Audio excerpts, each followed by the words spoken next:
This is WFO Radio. Hey, everybody.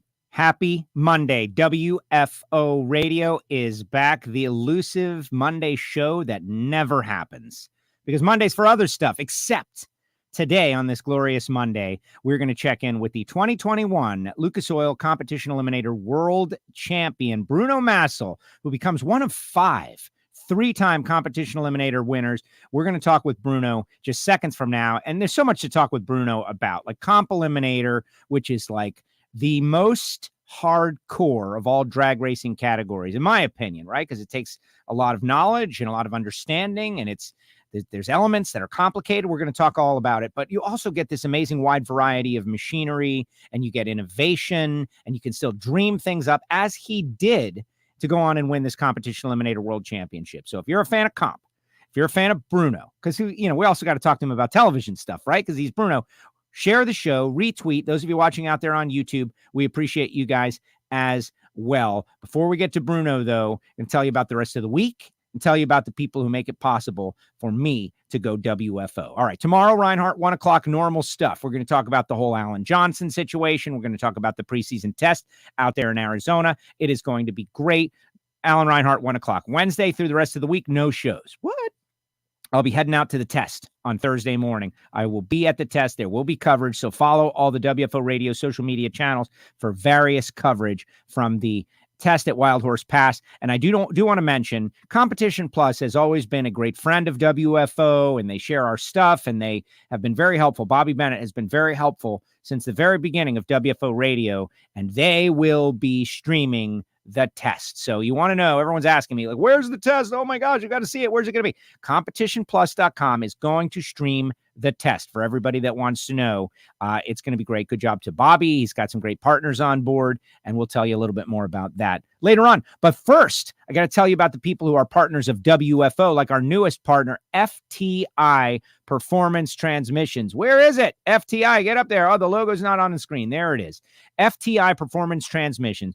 Paul Lee owns the company. Troy Williams is at the track working on racers and helping with racers and really demonstrating what it's all about. But here's the deal. If you are looking for that big money bracket racing win, you're looking for the big check. If you're out there trying to win in .90 categories, super street, super gas, super comp, one thing that many of the racers who are successful in those categories have is FTI Performance. They have really jumped on the scene in the past 10 years in a big way. If you're looking to upgrade your transmission game, go to FTIperformance.com, reach out to them, tell them you heard about it on WFO Radio, and see what they've got. Now, it's not just drag racing. They're big in mud trucks and mega trucks and anything with very high horsepower that needs to get the power to the ground reliably and consistently. They also do streetcar stuff for these 1,500 to 2,000 horsepower streetcars that are running around all over the street these days. Check them out, FTIperformance.com. And as the year goes by, we're going to introduce you to some of the race winners from FTI. Super excited to have them on board with WFO. Going to kind of follow in the footsteps of Total Seal Piston Rings, where the Hidden Horsepower podcast has become such a great thing.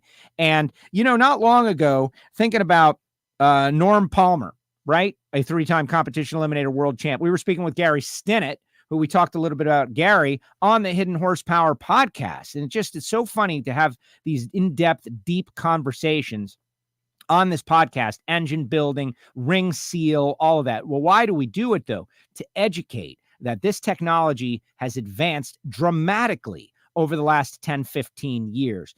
Thinner, less friction, more power. Simple as that. And oh, by the way, they last just as long, if not longer. What else in the world can you say about something that is lighter, better, lasts longer, gets you more power? The advance of technology, it is amazing. TotalSeal.com. Tell them you heard about it on WFO Radio. But who's installing all this stuff? Who's building it? Who's making it? Who's dreaming it up? The graduates of samtech.edu. It's almost as if everybody is connected in this WFO universe. Samtech.edu, Brian Massengill and the family have created a school down there so that the younger person who wants to get involved in high-performance engine building doesn't have to just guess. They can go to a school, they can get a degree, they can get placed with a race team, with a machine shop, with an engine shop, with a, Boeing. They have people in aerospace. It is just an amazing feedback loop for the people who graduate from samtech.edu. Block and head and CNC programs, motorsport, EFI tuning. They do it all. Check them out. They're approved to train veterans under the GI Bill. That's a great benefit as well. Samtech.edu. And this is where it kind of goes a little off the we are building a better world. This is just for fun and education, right? The Dragster Adventure at Frank Hawley's Drag Racing School, where a regular person like me can just show up with nothing and drive a dragster. Just the clothes on my back, and they'll give me a helmet, fire suit, and put me in the car and teach me how to do it. And I get to make 1 half track and 2 full track passes, maybe even a race. If I want to do that, frankhawley.com is where to find out more information. Now, maybe you want to follow in the footsteps of an Austin Prock and go to Frank Hawley's and learn the mental side and how to be a champion like Bruno. Who knows? Or maybe you're like me and you just want a frivolous experience. Yeah. frankhawley.com. Check them out. And then finally, the way I get my day started, and I just hit it right now, rodaxcoffeeandgrills.com. Speaking of tools for a better life, Rodax, 817-924-6821. Call Marvin. Get a little Rodax coffee to enjoy on the morning of the Lucas Oil Winter Nationals so you can truly experience the NHRA as it should be, right? With a little Rodax coffee, a little caffeine pumping through your veins, and a great tasty experience. Roasted fresh per your order, by the way, not vacuum-packed garbage like you're getting in the grocery store. All right, it is now time to head out and speak with yet another champion of the world, Mr. Bruno Massel. And we lost him. Oh, my God. You saw he was there, though. You saw him. You were there. Bruno's been down there hearing about all the spots. I'm telling Bruno about my sponsors, and then he drops off. Let's see what the comments are in the comment section. Who's out there on the YouTube? What's going on? And I want to remind everybody to download the mobile application. Here he is. Bruno is back. Bruno, as soon as I went to you, man, we saw you for a foul. Sorry, man. Something kicked on. I'm not the best with technology. So I tried deleting a call and I lost you. I could see you. You're handsome as ever, but I couldn't hear you, Joe. So I tried to relog that kid. Bruno is a good-looking man as well. Bruno, this milestone, been following it when Frank Aragona did it. It was like, oh my gosh, this is something that is extremely rare, like something to shoot for. And you went out there and you got your 3rd competition eliminator world championship. Looking at the season, though, season of dominance, race wins, but you had to fight for it at the end. When you look back now that some time has passed, what do you make of this accomplishment? You know, when you're in it, it doesn't seem like it's dominance at any moment. It feels like you're just kind of treading water, trying to hang on because you're spending so much time analyzing the other opponents as to where they're at and what they can do to catch you and all that kind of stuff. So dominance never kind of crossed my mind at the moment. Actually, to this day, it doesn't, because any round can go and turn on you in a dime. You know, you're talking thousands of seconds, and you just kind of have to have some breaks fall your right way to make all this stuff to come together. We had a tough run at it. I mean, everybody put up a hell of a fight, including us. And I just think at the end of the day, you know, we got the breaks we needed and made the runs we needed to make at the right time. Some tough moments, though, and I want to get into it because the way it all went down at the Dodge SRT Las Vegas Nationals, where you got to run Billingsley, you got to run everybody that was in contention, right? It was all started Comp Eliminator.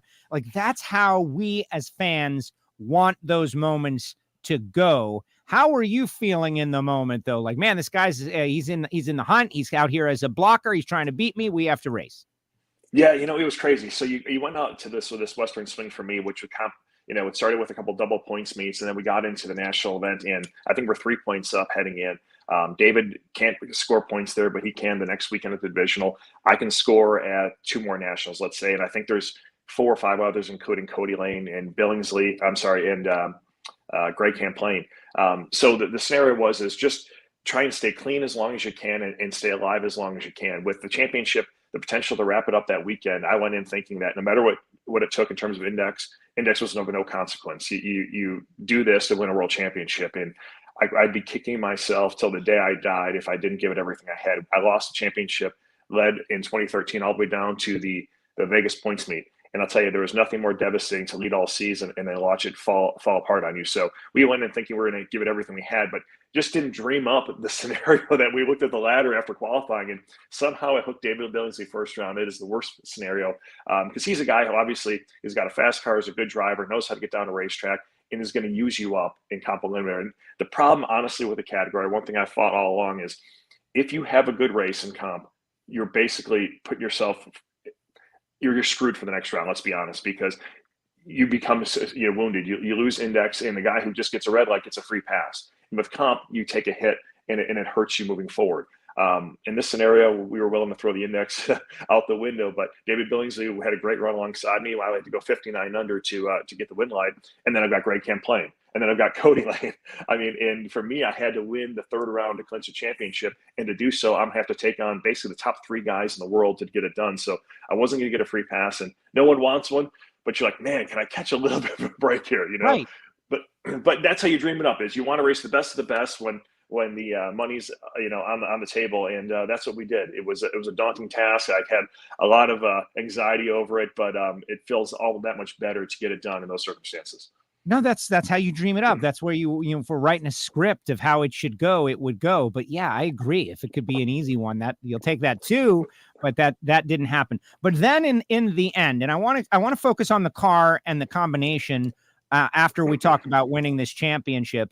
But it didn't go easy because you had some problems starting the car. Like, here it is. All right, you've got the championship now. You're trying to go on and win the race. And the car was like, I don't know, maybe it was exhausted or something from what it had just been through. But it gave you a little, just a little scare. Yeah, it gave me a little agita. It's happened twice earlier in the season. There's something with, we were having an issue with crank sensor. So what it would do, it would get a crank misfire, and it would immediately flood the motor out. There's something in the system with the fuel injection system to try and save it. So from hurting itself, it flood the motor out is what it kept doing. And the car initially lit, and then it shut off. And in the car immediately, I knew what was going on. And the funny thing is, my crew chief, Daryl Heron, said to me before he went, hey, we need the radios. I'm like, Daryl, we're just taking the trail. I don't need the radios. Come on, let's just go. Let's get this over with. Well, now I can't communicate them. He's on the starting line. I'm waving my arm out the window. Wow. And my buddy, Walt Walker, he saw and knew exactly what was going on. So the problem is there's a quick fix, and that's taking the nose off. You've got to spray starting fluid inside to the throttle body, and it'll light off that, and then it'll recatch. And Bruno just got a text. He just got a text message. He'll be back in a second. It'll clear itself up. Speaking of Walt, man, it was a little bit what do I got to do to get a break here? Is kind of my thinking at that moment.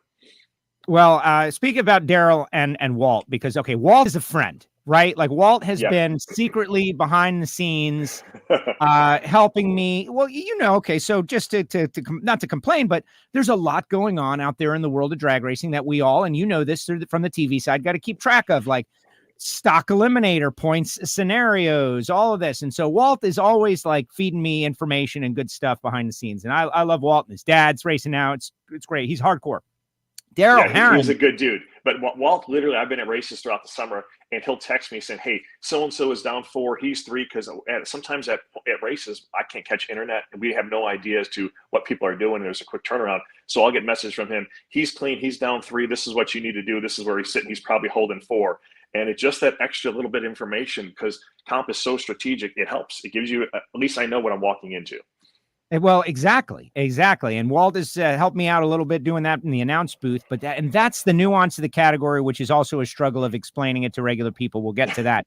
Daryl Heron, on the other hand, has won a championship with Bo on the pro stock side, and is, from the people who know him, like a savant, right? He's like this nice guy, wonderful guy, but if you need it built, made, designed, dreamed up, this guy can do it. Talk about bringing him on when you started with this new combination. Like, where did that come together? Because Daryl is obviously an ace. Yeah, Daryl is, not only is he good with the car, he's just a good human being. I mean, we become really, really close friends, and I got to know him through Bo Butner. Bo and I have been friends for years, and he obviously worked with Bo. This was his 4th championship. He won 2, one with Bo, one with Jeff Taylor, both in comp, and then the Pro Stock Championship. And forever I've been joking around about, hey, you're coming with me. I'm coming racing. And he helped me out when I needed to and fixes here and there. He actually fixed my Copo Camaro when I crashed it in 2017. He came to Bowling Green, took it from the track. I was still racing in comp. And he's like, you don't need to see this car sitting here when you get up in the morning. That's the kind of person Daryl Heron is. And he was taken away. He didn't want to run a full schedule anymore. Bo would take some time off. And his plan was just to go kind of racing with his son, Cody. And we talked a little bit. And, my father isn't racing with me anymore. He's had some health issues over the years. And Daryl is like my dad 17 years ago. I mean, the same skill level. The guys can fix anything, can make anything. And he said, he came to Norwalk, and I said, hey, can you just give me a hand? It's going to be me, my wife, and kids. And he's like, well, I can, we'll bounce back and forth between you and Cody. And we won the race. So about 2 days later, I'm actually at the gym down in Florida, working out while I was down doing one of my shows. And I get a text from him. He said, hey, how many more of these races you want to do? I said, well, I'm going to chase this thing. He said, I'm in for all of them. So I think he just needed an extra nudge and see the light at the end of the tunnel that we could not only work together, but sometimes friends and working relationships don't pan out. But this one, I think it really did. It's been so much. We spent a lot of time with each other on the road and just came closer friends along the way. Well, he's a very sharp guy. He's always been very kind and forthcoming with information, which not everybody is, right? It's secretive because he knows, like, you're not going to do anything with this information. Well, Daryl's, he's as real as you're going to be. And that's kind of like I try to surround myself with people who, they say it like it is. Sometimes you wear your emotion on your sleeve if someone judges you for it, but I'd rather know who I'm dealing with at that moment than versus someone who's going to say what you want to hear and then turn around and stab you in the back or say something, unkind when you walk away. Daryl's never been that guy. He never will be that guy. He's as real as can be. And he's as sharp as they come. Some people might, because he kind of plays the game, you know what I mean? In terms of what he talks about and what he knows, but he's as sharp as they come. And honestly, an incredible fabricator. Absolutely. Oh yeah. That motorcycle thing that he made from scratch is just crazy. And everybody's out there on social media. I want to say good morning to everybody and hello to everyone around the world watching on WFOradio.com, our YouTube channel, and chiming in. Monday shows, right, Bruno? You and I Monday. This is, for me, it's not a normal thing. I start on Tuesdays with this, but this we have to do. We got the test at the end of the week. Are you going to be going to the test? Are you going to be spending any time at the test? No, I'm not. Actually, my son plays this now. He's into sports. So I'm trying to take a little bit of a step back and be more of a dad. He's in this high travel 7-on-7 league as quarterback. So our first tournament's this weekend. Actually, thankfully, it's in Chicago, but scheduled for 5 games on Sunday on Super Bowl. So we're hoping we get those in quick. We get back for the Super Bowl to watch at home. So no test this weekend, but you better believe I'll be bright and early for Pomona the week after. Yeah, super exciting. So everybody is weighing in, going bracket racing, the busiest man in motorsports, certainly one of. Blake in Wyoming, him and his mom are out there, been super excited. Blake's going to his first Winter Nationals, I believe, on your championship. Bill out there saying good morning. Everybody just saying, this guy says that his wife says you're pretty. I'm sure you've heard that before, right? Well, I appreciate that. It's always nice to hear good things in the morning on Monday to start your week. Give you those confidence boosts as you walk through. Nobody ever tells me that. I never heard that from any of the listeners. Like, hey, champ, my favorite comp eliminator racer. All right, let's talk about the 2JZ.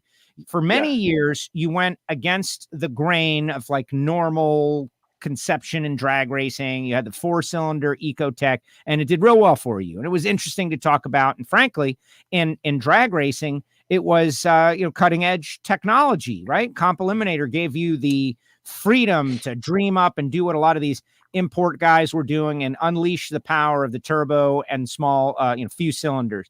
But I guess you had reached the end of the potential of that engine and had to go somewhere else. Thus, the 2JZ Toyota, which I had no knowledge of, except hearing import guys say, oh my goodness, this engine has so much power potential. I saw one go in the 5s at the Door Slammer Nationals last year, and it was like 5 seconds. Like, that's insane. It wasn't that long ago when nitro cars couldn't do that. What's up with the 2JZ? How did you decide, like, this is the combination that we want to go with?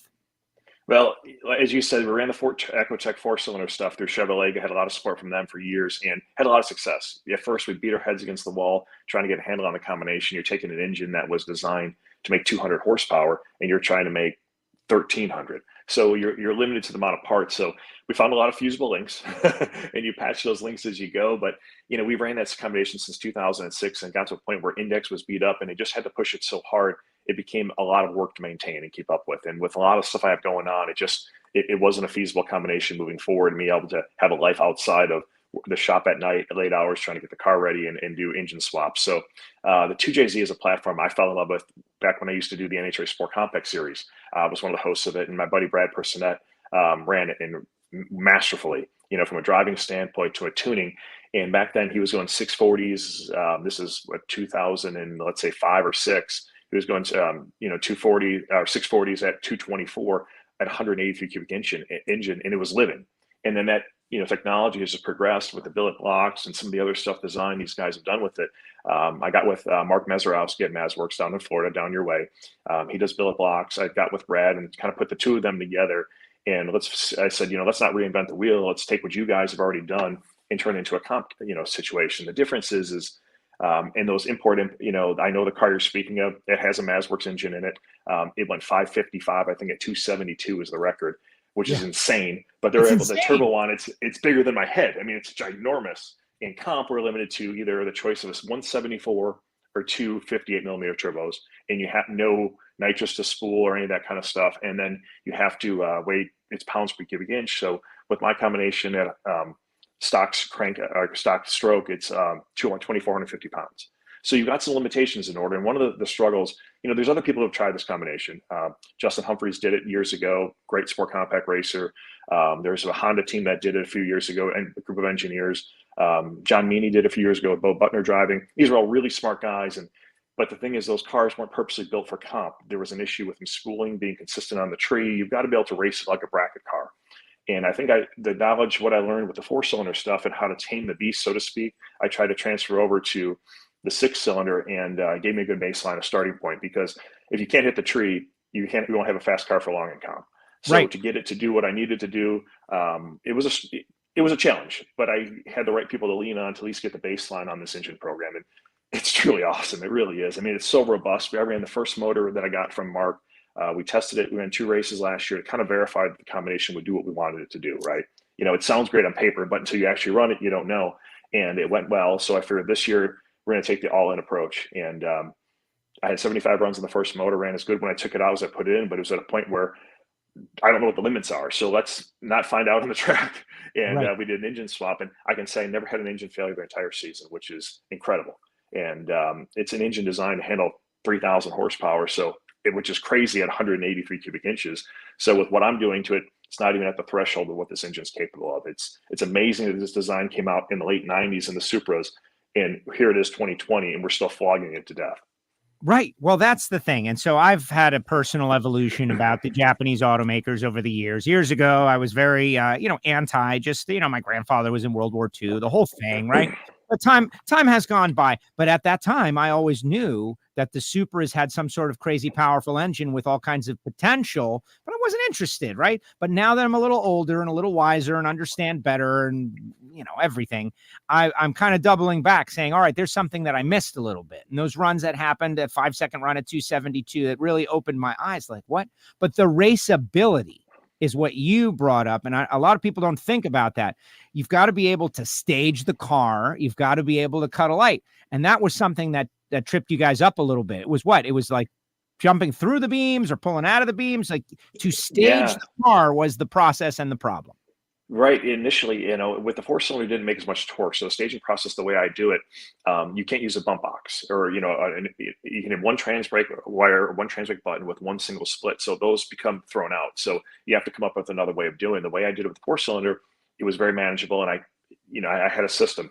Well, basically, I needed more braking power to hold the car. And with the strange 2-piece axles, the pro stock stuff I have on this car, you couldn't put a second pet of calipers on it. And no one had one. And everyone was telling me 18 to 20 weeks, it's like getting parts right now to have another bracket. So we played with every different scenario. And it was a situation where one time it would bite me, it would just catch in the boost, and the car would literally bounce through the beams before I even got to the trans brake. Once I did the trans brake, stop it, but I couldn't move the car forward once I was on the trans brake button. So I'd have to use the brakes to bring the car in. And there was times I said, like, well, we'll see if this is going to work this time. I have no idea. And then I got just system figured out and tried some hard parts that I hadn't tried before. And it was right before Brainerd, actually. And it worked. And we found, the Band-Aid to get through the season. Now I've had some other bracketry made, some cool parts from the guys at Western Motorsports. It made me some cool stuff. So I feel a little more confident moving into next season. But just the little things like, can you get the car staged? That's an issue. And people don't think about that. They just want to see the big numbers that come up on the board. And they were coming up. It's good that you've got that dialed in. Let me ask you this. Okay, you've already alluded to 2022. What's your plan for title defense or getting another one? Are you going to go after it? Is the team all still together? What is the plan for 2022? I'm not going to chase a championship this year. Like I said, last year was my time to make the push for it. I've got some family obligations back here, as well as my kids are at a certain age where they're in all kinds of travel sports and everything else in the world, from baseball to basketball, and we're a big football family. So Dad needs and wants to be a part of that. I also need to put a little bit more focus on the TV side of things. The guys at NHRA, Steve, my boss, was terrific in allowing me to sneak away, and the guys filled in for me here and there. But I think at some point I need to focus a little bit more on stuff outside of racing from my point. I'll still run, where the plan right now for me is to run 6 or 7 races and whip a comp car next year. Daryl Herron will be back. We've got some new stuff we're going to try with the car, working with Garrett Turbos to try and find a little more power. And Mark Stockstuff, my buddy, and I have been just texting the other day about how many races we're going to try and get in the Pro Stock car. So probably I'm thinking somewhere there in 4 or 5 races, again, with Elite Motorsports. And, I'm still going to be active and going out there and getting my fix and having some fun. I just won't have the opportunity to chase it. To do so, I think last year I did 18 races with my schedule. It was very daunting. It became a point where it was a chore versus having fun with it, and that's never a fun thing. You know what I mean? We do this because we love it. But when it gets to the point where I can't sleep at night, or I'm not sleeping because I'm busy catching flights and everything else, I'm getting a little too old to be chasing it that hard with everything else I've got going on. Well, you won the championship. That's it. And Bruno the third, right? Like I was reading, Phil Burgess, everybody did a great story about the whole season and how it all played out. But the kids were on you, right? Like, Dad, you got to do this. You got to finish this. You teaching us lessons about life, and you have to go out there and chase this because you said you would. And you did. That's got to be a great feeling. It really is. It's nice when a plan comes into play. And that's a true story. I'm sitting in my office right now after we won the Brainerd race, and I was content. I mean, I looked at the schedule and I figured there's literally no way I can make this work and get to enough races. Everything was so tight in the points chase. It's like, it wasn't like it was going to fall in my lap. I was have to go out and earn it. And I just didn't know how I was going to get it done. And my son, who's, as much as he's into sports, he really wants to race. But at some point, he's got to get past where he's at right now and the opportunity he has to play sports where he does. And then I think racing will be in his future. But he said, he's like, Dad, you've always told us you have to finish what you start. You said you were going to chase a championship this year. You have to finish this. And literally minutes later, I'm like, okay, how am I going to get this done? So I started making phone calls on people on the West Coast. My buddy Ryan Harem got with his father-in-law, Dwayne Shields, and offered me a place to keep my rig for basically, I think it was 8 or 9 weeks. A good friend of mine who's a truck driver, Brad Miller, agreed to bring the rig out there for me. And I got Daryl to get on a lot of airplane flights with me back and forth and commuted from the West Coast to finish the season. With all of their help, there's no way I could have made it done. I wasn't enough races I could get to with my schedule to make it happen. Well, you did it, and you became champ. Lauren is out there, wants to know, you just referenced it, but let's talk a little more in depth about it. The kids in drag racing, right? We know a lot of athletes, like Justin Ashley, perfect example. College athletics, competitor, you learn the competitive drive, and then you find racing, and not that he had to find it, but what about that? They're not junior dragster kids, is my point, but Right. That doesn't mean they can't be drag racers as adults. Right. I mean, unfortunately, junior dragsters weren't around when I was, growing up, but I played a little bit of college football and sports in my world. And honestly, drag racing was something I did as with my family, with my dad, but I never had any aspirations to drive myself. It became filled the competitive void for me with football left behind. And I did my first burnout and I was hooked at the age of 18. And I got a feeling my son has enough interest, my older one, that is something that he's actually talked about and asked about. But, you can only play football for so long, or baseball like he plays now. So, I want him to stay in that direction, and racing will always be here. You know what I mean? So it's an opportunity. I've got 4 cars sitting here. There's one of them will still be around. Hopefully he turns 16. He's got another year and a half. So he's not that far down the road from getting a chance to play with a race car. That is great. All right. So people are asking, there's a whole variety of questions. I'm going to save one for last, but you mentioned you're going to do some pro stock races. That's been your dream. We always say, like comp, and that's the natural order of progression, right? To come up through comp and end up in pro stock. I want your thoughts on where pro stock is, Factory X as potential future, and the health of the category, right? Like, you're obviously fighting hard to be in there and be out there. And I think bringing credibility as someone who just got out of the seat of the car to talk about it on television. I think pro stock is as healthy as it's ever been right now. I mean, look at you a lot of the young guys you've got going. Your young girl, Camry Caruso's coming out this year. You've got a lot of young blood in a category that's 4 or 5 years ago, everybody was ready to put it to rest. Richard Freeman stepped up.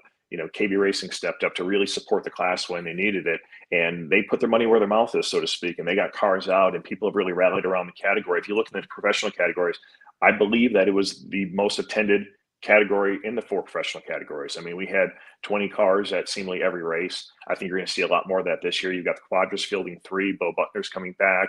I'm going to pop in and out. I know the other teammates, Aaron Strong, as well as Bob Benza will as well with Elite Motorsports. So I think pro stock is in a good place. It's the category I've always wanted to run. My dad was always been friends with Warren Johnson as I was a kid. Warren was my idol, as well as Bob Glidden were. I love the fury in the nitro categories, but it just wasn't for me. My fix is the pro stock category. I just love the fact that there's so much driver input, and the driver has such a big part and role in either making you look good or making you look bad. Sure. And obviously you have to gel with the team, but I just love the driver input and how much you have to do in the car and how complicated it can be to drive one of these things. I've shown that it's going to be really tough. Erica and Jeg, they make it look really easy. And I've struggled initially. I think I've turned a corner over the last year, and I think I'm in a better position with the team as far as my abilities and my comfort level. And I think we just keep building on that. I keep getting the opportunities to get with a team like Elite Motorsports that plays at the top level. I've got Mark Stockseth supporting me. I'm in a pretty good spot with it. The more reps I get, the better I'm going to get. Well, and that's the whole challenge. I referenced this. I had this one spark of opportunity to start Hartford's car in the pit area, and I felt the clutch, right? Like when you rev the engine, I felt the clutch push back.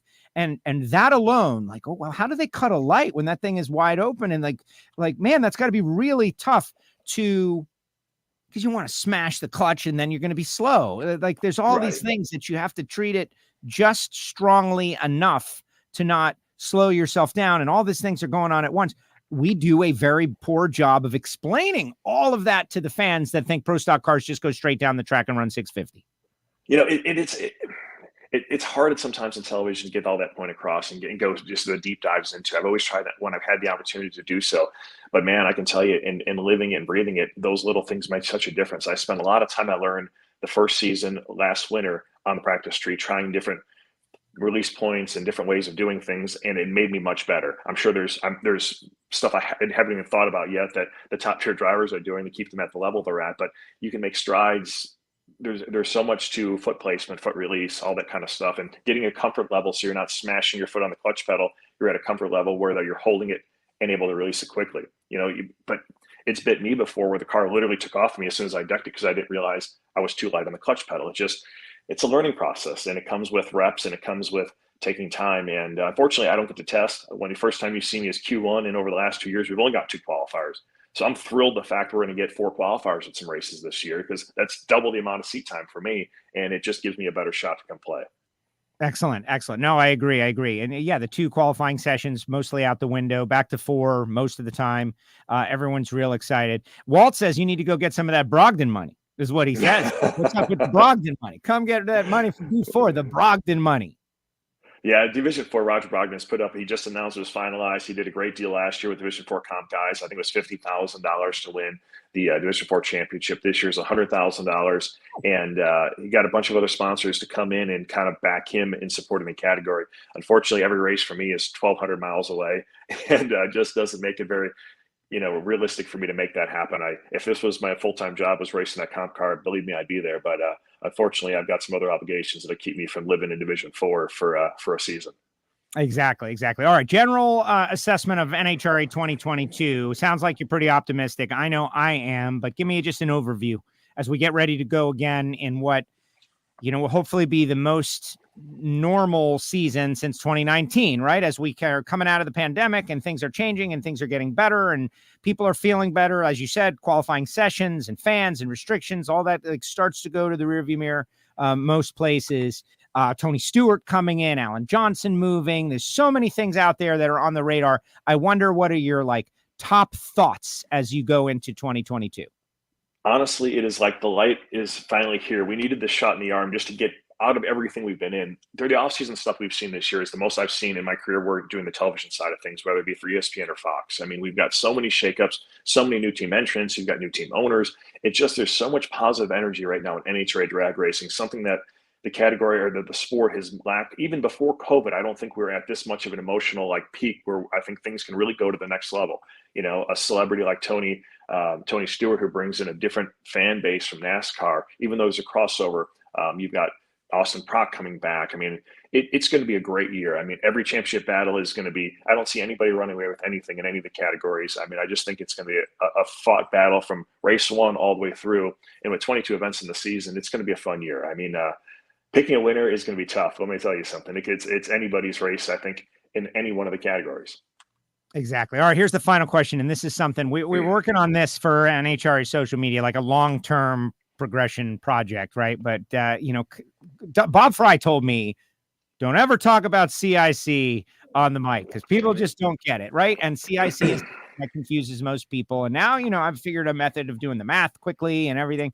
And it's just so vital. So Lonnie wants to know, CIC index thing confuses me. Can Bruno explain it in common man terms? Take your best shot at this one. Let's make some comp fans right now, Bruno. All right, put me on the spot. Basically what it is they give you a handicap. Let's say Joe and I, you were to go and we were to run on a foot race. And for 40 yards, they'll say, you should be able to run it, Joe. You're such a fit young guy. You should be able to run a 40-yard dash in 4.4 seconds. Bruno, you're old and slow. You'll run it in 5 seconds. So those are our indexes. So we will leave, Joe, I'll leave first and you got to try and run me down. Now, if whoever gets there first is going to win. But if I go too fast, they change my handicap. Now my handicap is 4.9 seconds. So to win and not have your handicap change is the goal. And if you go more than 0.5 of a second under in eliminations, for every 100th, you lose 100th. You go more than 0.6 under, you lose 100th. For every 100th, permanently, you never get it back. And that might not be the best way to explain it, but it's trying to get there to the finish line first by as close a margin as possible to protect your index moving forward and protect your odds moving forward. See, that I think you did a great job. That's a great job, especially with the running. People understand that. Like, why should you get such a big advantage if you're actually faster than you say you are? Look, you're pretty fast. You should get less of an advantage. One thing that has changed recently that I think has helped, I'd love your opinion, personal index. Once upon a time, that permanent hit affected everybody that had a car just like you. And I'm sure made a lot of people very angry at certain people. Now it's personalized. Explain that a little.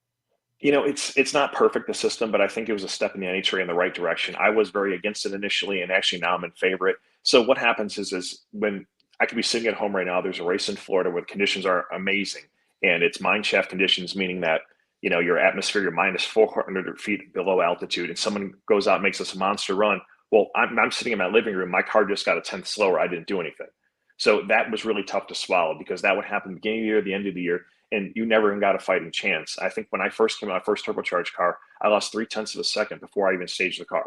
John Mohowitz on the West Coast had a fast car and was willing to use the index. So what happens now is, within reason, your index isn't hit. If someone has a car similar to mine and hits their index, they hit their own, mine stays free. So I think it gives you, it's a little more fair across the board where you're not paying for someone else's sins.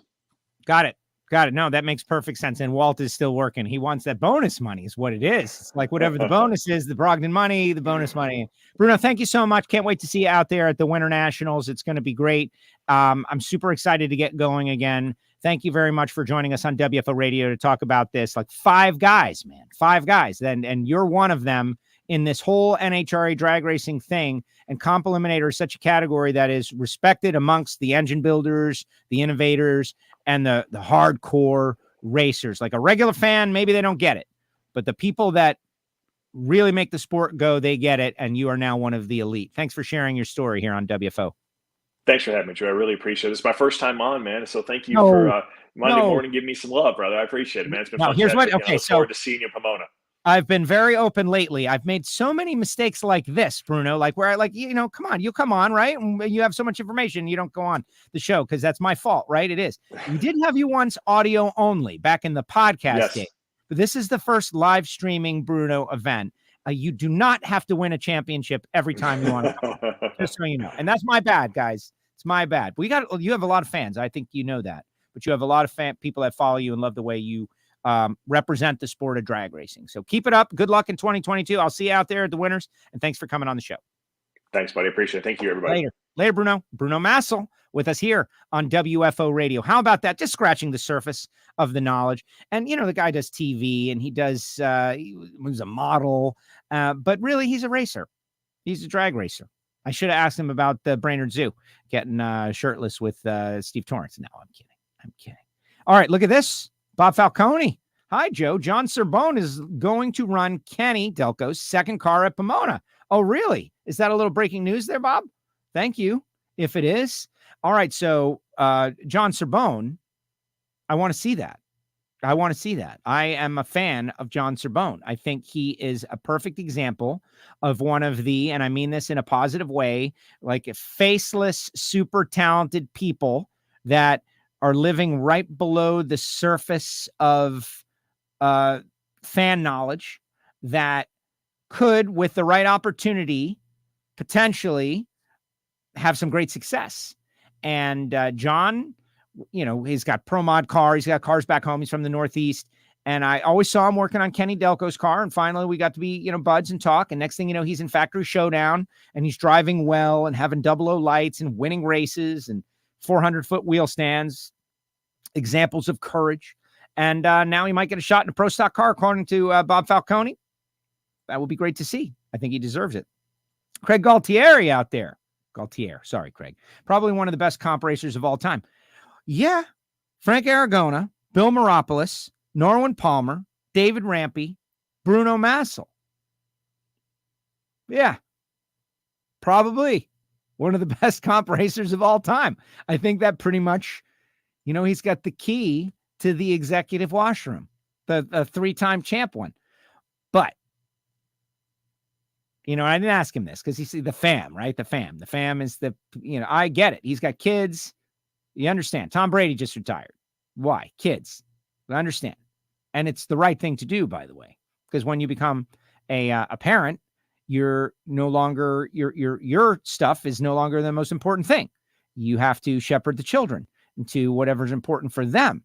And so, but man, Bruno, 4 championships is uncharted territory. That needs to be in the long-term plan for some, right? At some point, that needs to be in the plan. Go get that 4 championship. Jeff is out there. Hi, Joe. Hi, Jeff. Derek Green, never heard the term CIC index. Is this the way if it's not Pro Tree? No, it is unique to Competition Eliminator. CIC stands for Competition Index Correction. Once upon a time, it was just your index and how far you could run under it. And then at some point, NHRA decided what we're going to do is we're going to make the target move. We're going to make it move so that one person who just hits on the deal can't dominate the sport until somebody else hits on the deal. It's a moving target.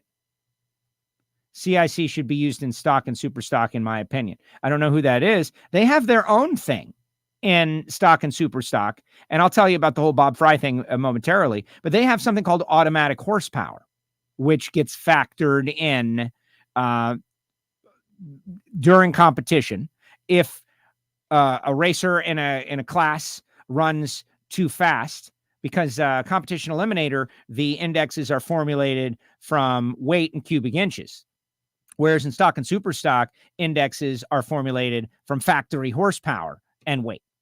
And so if someone goes out there and is running like super great multiple times in a row and they're constantly analyzing the data, they might, a combination is running away or something, they might adjust horsepower, which is why a couple of years ago, you start noticing that stock and super stock racers in most time runs will run it out to about 1,000 foot and then coast across because they don't want to show exactly what's capable, especially in certain conditions. But when I first started announcing, and Bob Fry, the legend who has been showing up in my Twitter feed a little bit, people talking about Bob Fry and Big Mac and Steve Evans and all the guys that got us motivated to pick up a microphone in the NHRA. Bob, when we first started talking about me doing announcing with the NHRA, when he announced his retirement, I got a couple of opportunities to jump in the booth, and I worked on the mic at the finals with Bob Fry. Like when I think back, they just threw me in there. Were they insane? That was insane. What was Bob like? What was up with Bob that he said yes to let nobody, Joe Castello, hold a microphone in there with him at the same time? Like that was insane. NHRA, what were you think? And the answer is I must have given him the confidence to do such a crazy thing. And look, here 10 years later, it has worked out. But in a private conversation, we were talking about comp, and he's like, CIC, it's just the casual fan, their hands roll back into their head and they're just not going to get it. and you're trying to entertain the largest number of people as is possible. The diehards who get it, you can reference it and mention it, but just like a tick on it. And so we've been evolving that deal. But it is, CIC is part of why Competition Eliminator is nicknamed Complicated Eliminator, just one of the elements, because you've got the alphabet soup of the super mods and just everything. All these letters, do people understand? But once you scratch the surface and you dig in there and acknowledge you'll never understand all of it at the same time, because it's always changing. It's always morphing, the combinations. Think about what Aragona's got, an engine that only exists. There's 2 of them in the world. These amazing race engines that were built. Like, incredible. All right, let's see what else, everyone. Final comments in the comment section, guys. In fact, load them up. This is not going to be a super long one here. We got Reinhardt at 1 tomorrow. We got Ignition tonight for the Patreons. Let me tell you about the people who make it possible, and then I will assess your final comments. Like, for instance, the WFO store has been rocking, guys. People are ordering hoodies and shirts and long-sleeve T-shirts with our logo stuff. There's the giant size logo and then the regular size logo. Be sure to be aware of that. You know, some very famous people are rocking WFO gear from time to time. But let me tell you about the people who literally make it possible for me to do this. We're creating this audience, and the Patreons are part of it. The WFO Patreon group, VIP listeners that have joined as membership, and they do pay a monthly fee that they choose, and they get Monday Motivation, which is a special audio show for them. They get to participate in the recording session of our Ignition podcast, which has become very popular, like Tom Brady retiring and the Super Bowl and the WFO Radio Fantasy NASCAR League and what is going on with the Miami Dolphins. Oh my gosh. That's the kind of stuff that hangs out on Ignition. It's more of a fun, worldwide gathering of motorsports fans. We got people from Australia. We've got people from the UK. We've got all kinds of people. A lot of racers have jumped on there to support. And it is direct support to WFO Radio. And frankly, I'm going to the test probably because of the Patreons, because of what they kick in to help WFO on a monthly basis. So join the Patreons, and they will definitely be getting specialized content from the big test out west. Thank you, Patreons. And then, of course, our sponsors like Marvin Rodak and his great coffee, Rodak'sCoffeeandGrills.com, where I got this awesome Nitro Barrel coffee mug, and I'm drinking a little. I can't pick it up without sipping it. My goodness. You buy coffee. You all buy coffee. Let's face it. Get some coffee from Marvin and change your life. Frank Hawley's Drag Racing School with the Dragster Adventure, Frank and Lana Hawley, which told me a great story about Rodak's Coffee a couple of weeks ago, that their letter carrier was annoyed. Like, he had to smell the great coffee all day long, right? Thank you, Frank and Lana. FrankHawley.com, samtech.edu, the School of Automotive Machinists and Technology. If you have got a young person in your life that loves racing, is looking for a great career, is interested in mechanics and engine building, the step to become a machinist. On the Hidden Horsepower podcast, I have increased my knowledge about machinists and machining more than I ever thought that I could. And a school like Samtech is almost universally applauded and recommended by these guys because it gives you foundational knowledge, and it's started by actual machinist, Judd Massengill, and the Massengill family doing a great job. Tell them you heard about it on WFO and ask them what you get and what it's about. And they're approved to train veterans under the GI Bill. Total Seal piston rings, TotalSeal.com. Thinner, last longer, more powerful. That's a win-win and win. TotalSeal.com. And right from their website, you can order individual rings. You can, if you break a ring or, oh my gosh, I've got 8 and now I've ruined one. What can you do? You can get another one right at TotalSeal.com, and their customer service is amazing.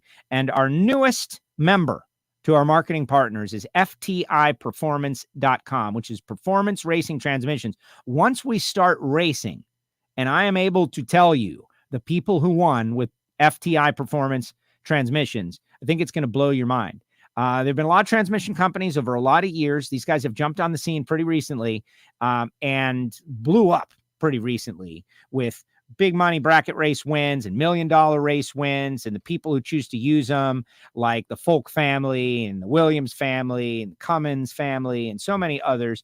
FTIperformance.com. Hit their website. If you're a bracket racer, you're thinking about going bracket racing, even at the local level, you're going to make a first purchase. This should be the first purchase you make, and then you'll be on par with the greatest of the great. If you would like some WFO Radio stickers, I'll be happy to send you some. The address is on your screen, Castello Media /WFO stickers, P.O. Box 848-353, Pembroke Pines, Florida 33084. Remember, you got to send a self-addressed stamped envelope, though, so I have to do none of the work, and you do all of the work. All right, we're on the home stretch here for this Monday edition. We'll be on later on with our Ignition show, and we'll be back on Monday with Tuesday with Reinhardt. Going to talk about the Alan Johnson to Coletta Motorsports. What? Not a shock. Okay, everybody knew this was going to happen, but they have made the announcement. I thank them for making the announcement so we can speak responsibly and openly about it. Alan Johnson going to Coletta Motorsports, but to me, the interesting story is that Jason McCullough is going as well. It's like, okay, Alan, I don't want to call him a mercenary, but he has been with John Force and Brittany Force. He has been with Torrance. He was over there with Scrappers. Now he's with Coletta, right? He has got this amazing situation where he is widely considered one of the best and most knowledgeable crew chiefs in the industry. And if you can get him, you got a shot to win a championship. And now you put him with Doug Coletta, and good things are going to happen for Coletta Motorsports. I'm super excited because I think all deep down inside, every person that follows NHRA Drag Racing would love to see Doug hand Conrad a championship trophy and watch them celebrate, right? Like it's in there. It's in there for everyone. And if Alan Johnson can make that happen this year, that would be great. But at the same time, they weakened the Capco team. Did they weaken it tremendously? They didn't get Hoagie. They didn't get Bobby. They didn't get all those guys. But Jason McCullough was crew chief on Billy's car, and he is really good. He's really good. They won a bunch of races out there, and Jason is, he's an interesting character. And now he's back over there with AJ with Coletta. And what is that going to mean, right? Like anytime you can strengthen yourself and also weaken your competition, even a little, like, that, and then the debate would rage. Like, how important was Jason McCullough at Capco? We could have that debate. It doesn't even matter, right? You pulled away one of the pieces of the puzzle that has made 4 championships in a row. We'll have to see. We'll have to see. And I'm excited. All right, let's see what everybody has to say out there, and then I'll get out of here, right? Let's see what everybody has to say. All these comments, man. Chuck, great guy, great interview. Yes, Bruno, first time on WFO live stream. I'm the worst. Whatever. No Jim Yates, no Bruno. It's me. It's laziness, right? I only want to do first of all, I only wanted to do 1 show a week way back in the day, and then 2 shows. And then it's typically 3 shows, right? Now we're catching up a little bit. We're going to have them all on. We're going to make it right. Trust me, we're all going to make it right. Tony, love to hear the stuff coming from so many: Nitro Fish, KB Racing, Strutmaster, Total Seal, Camping World, etc. Yeah, good stuff. Jim, is the test going to be live streamed? Bobby Bennett from Competition Plus is streaming the test. And I think Warren Evans is part of it. Warren is a great guy, but he does such great things with the live stream. And I think Bobby's hired Warren for getting real in the weeds about it to do the live stream on Competition Plus. Good job, Bobby Bennett. It needed to be live streamed. Excellent job. Excellent job. Lonnie says, another great comp racer, John Linkenfelter. Absolutely. Gavin wants to say, Joe, how much longer until you got to head out west? So here's the deal. Thursday morning, early, I'm going from Miami to Sky Harbor. I will get off the plane. I will go straight to the track. I will do WFO stuff and learn. I'm going to try to fill my brain with knowledge. Do you have questions? Do you have things you want to know? Email me, joe@wforadio.com. I want to come back with as much information as is possible so that I can start the season in a strong way at the Lucas Oil Winter Nationals the following week, and then the Arizona Nationals back at Wild Horse Pass the following week. So we got 3 weeks in a row. I'm going to be out west, and I know what you're thinking. Get ahead on the segments. Oh, it's Jim Norris. You should be watching on YouTube, man. Then I would see your comments. I remember the year there was no breakout in the final stock eliminator. It only lasted 1 year. There's so many rules that I believe should be reevaluated. I'm not saying get rid of them, but things are always changing. And something that was a good idea in the past might not be a good idea right now. And that's the thing about flexibility that everybody has to have. We're seeing it with our pandemic response. We're seeing like things that at one time were a good idea might not be a good idea right now, and vice versa. Things that were not a good idea back then maybe are a good idea right now. And the idea that people want to lock people into what they did 6 months ago or 2 years ago or 4 years ago, like maybe there should be a reevaluation of all kinds of different stuff constantly reevaluating what works the best. I wonder what it would be like with no CIC. And every driver drove to the stripe every time for a little while to reset where we are. Where are we? What are these things capable of? What are these people capable of? Stock and super stock cars with the automatic horsepower. Like maybe we can always go back. We can always change things up. I kind of like the idea of no rules right now. For me, I think everybody is feeling overregulated and everything. And I would love to see something that is as close to wide open as is possible, instituted somewhere for a limited time, just so we could see. That's me. That's part of my reevaluation of things. But I don't expect them to do that. But I do wonder, right? Like that game of what my index is versus what my car's capable of running, and how much should I show and how much can I show? And those of you who have studied David Rampy's career or had conversations about it, you know that the genius of David Rampy is that. That's Rampy's genius. Like I've got a race that I've got enough car to win this round in the quarterfinals of a national event, but it's going to affect my index for the rest of the season. And maybe it's better off for me to lose this one, and I'll just lose it and then win the next 3. Because it's my fault anyway, because I had a 40 light. So I'll take the loss, not ruin the index, come back and beat him again next time. Like that process. That's the genius of certain racers out there. And then there are other guys that are out there. They're going to keep their foot on the floor and they're going to destroy their index, and they're going to have a great car for 4 months. And their index will get lowered to what it should have been in the first place. And now they're stuck with the rest of everybody. Just Comp could be a TV show. Just Comp. It would have to be one of those science TV shows, though, because it'd be pretty interesting. Let's see. I don't like the no breakout in heads up runs and suck. I don't like. Why not? Heads up. Heads up means heads up. Heads up.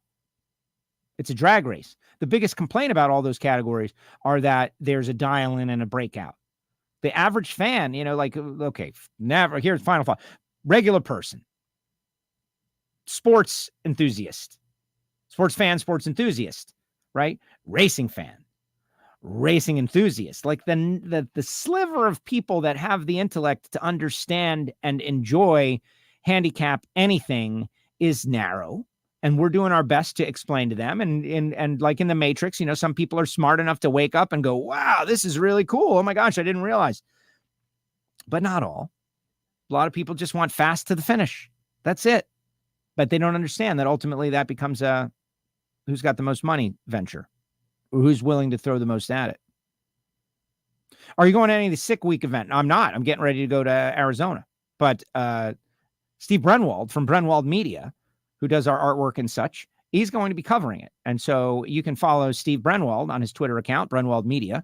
And he's going to be covering and taking great photographs and doing a lot of stuff for the Sick Week. For those of you that don't know about Sick Week, the Sick Magazine is a magazine, and Tom Bailey is the guy with one of those super fast street cars, and they're doing a drive, and it's going to go from, I don't know the exact route, but Bradenton and Gainesville and Orlando and Garlett's Museum. How about Big Daddy last week, guys? Got so much great feedback on Big Daddy.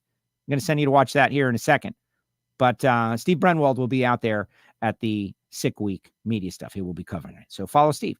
Have you heard of Blake Alexander head racing plans? No, I haven't. And given I'm sure we'll find out soon enough, given the nature, I haven't, maybe I missed it, but that whole situation, I just want to give them time. I rock my WFO radio face mask while I'm working, LOL. Well, you should. If you're required to, you should work. The NASCAR thing, a lot of people made the comment about the LA County rules that NHRA has to institute. I do have some information about that, guys. I want to tell you about it. Great interview with Bruno. But masks were supposed to be mandatory at that race yesterday. the Busch Clash at the LA Coliseum, which I watched and enjoyed and I thought was great. And we'll be talking about it. And I think NHRA should try to come up with their own version of something like that. Whether it be like the Field of Dreams baseball thing. People love new venues. People in certain areas aren't going to leave their certain area. And that my friend had never went to Fontana, California, but he went to the Coliseum because it was near his house and he enjoyed NASCAR for the first time. That was a home run for them. TV production was a little off with their driver intros and such. But, you know, you can require something, and then when people decide to take off the mask, that, you know, what are you going to do? And apparently, you know, you're going to enforce it. To get through the gate, they had to have a mask on for everybody that was wondering about that. And for the NHRA, here's the quote. Well, I don't want to give you the quote, but I'll tell you exactly what it is. You will need to show your vax or a negative test, or go take a free test that will be available on site. Okay? So you don't have any of those things. But right there, like, hey, walk over there and get a test. Look at how crazy people are about tests right now to get tests and want tests. And they can give you one for free. And plus you get to go to a drag race. It's incredible. It's incredible. It's a great thing. My sources at the NHRA told me that. And so they're making it as easy as possible. And then once you're in there, you think to yourself, every single person that came through here either showed their vax, a negative test, or got tested right before they came in.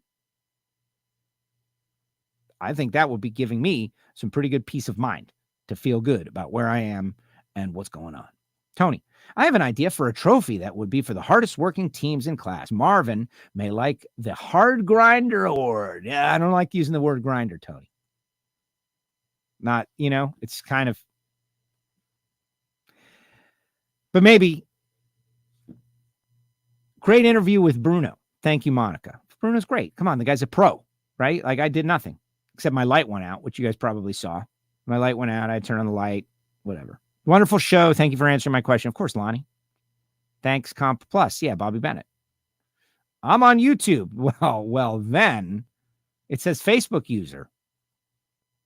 There were some ugly rumors about Wild Horse Pass this past year or so closing. Is the track safe now? As Brian, thank you for asking. Okay, so here's the deal.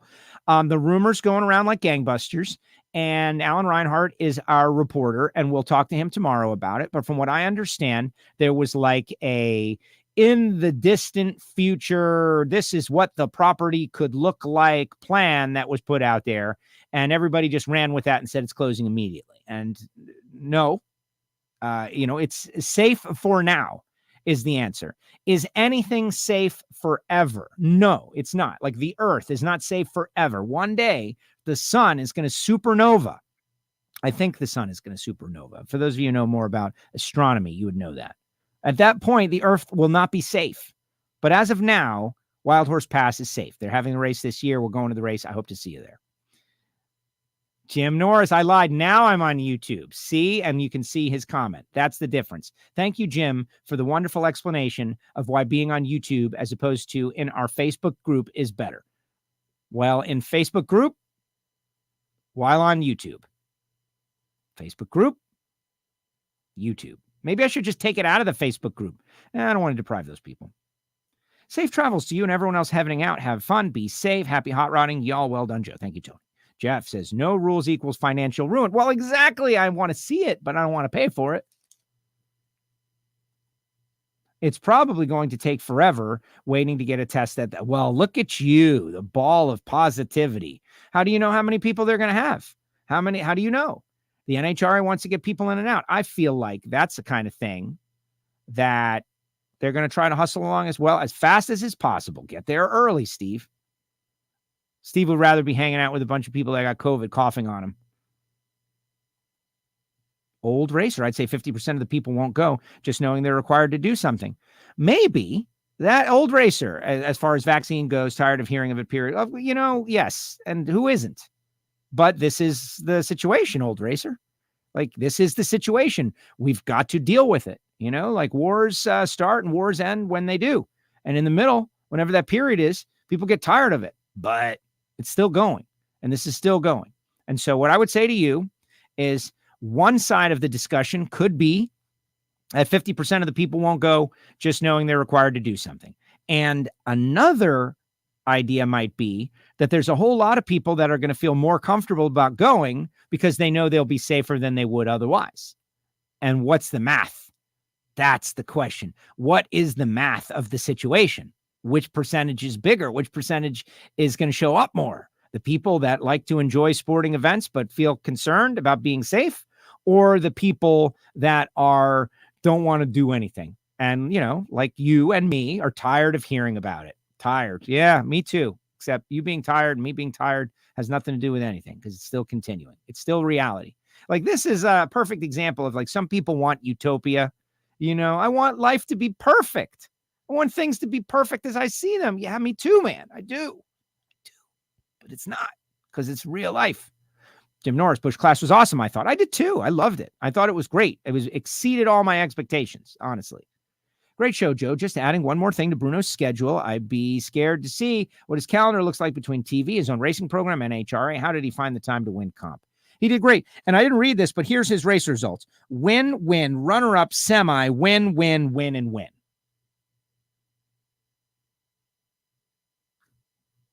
Crazy. Good job, Bruno. No, just leave the link on Facebook. I watch you from the Facebook group. That's fine. I won't go. Well, that's the thing. You don't have to go. You don't have to go. But the people who want to go are going to go, and they're going to have their vax, and they're going to do what they want to do. And you'll be deprived. You'll be sitting home thinking, oh my gosh, I could be there. Unless you're not healthy. In that case, you shouldn't go. That's another thing. There are people walking around with COVID that are giving it to people. We know that. And they don't care. They're just okay with it. I have a problem with that. It seems to be the new normal with requirements. There are always going to be requirements.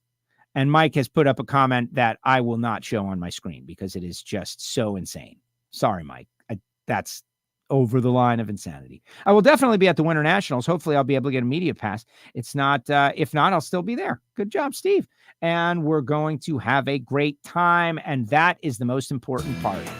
Someone would deprive themselves of something that they love because, and I'll go back to my analogy from last week because I'm in a new place on this, right? Going down the racetrack, but you don't want to wear a helmet. You just refuse. I refuse. Once upon a time, I didn't have to wear a helmet when I went down the racetrack, and now they're trying to force me to wear a helmet. Man, I just like the feeling of running down the racetrack without a helmet because it just feels so great. They made a rule that I have to wear a helmet. Why should I? That's a great personal choice you're making. They made the rule. That's it. Jim says keep it both on Facebook and on YouTube. It's free, more exposure. WFO Radio TV is the YouTube channel. Yeah, we're not going to. It's the group that's really the hard thing because everybody has to sign in. Just like this guy said. It all comes together. 50% of the people won't go just because they are required to do something. In the Facebook group, you're actually required to do something. You have to sign in. There you go. Mike says, I stay home and race at a local track. Well, absolutely. And that's it, man. Do what you got to do and what's best for you. I know what I'm going to do, and I know who I'm going to be with, and it's going to be awesome. The Lucas Oil Winter Nationals. Tony Stewart Drag Racing, first event. Caps, first event as a team owner. Antron Brown, all the different changes. Camry Caruso. Now John Cerbone running Pro Stock, if that's in fact true, which I'm going to text him. I'm sure Falcone would not tell me something wrong on the air. It's all very exciting. Fired up. Thanks to our sponsors. Thanks to everybody who supports this show. And, if we disagree on something, that's cool too, right? There's no world where everybody agrees with everything that everybody says. That doesn't exist. Let's go burn some nitro, baby. Thanks, guys. Thanks to Bruno. WFO.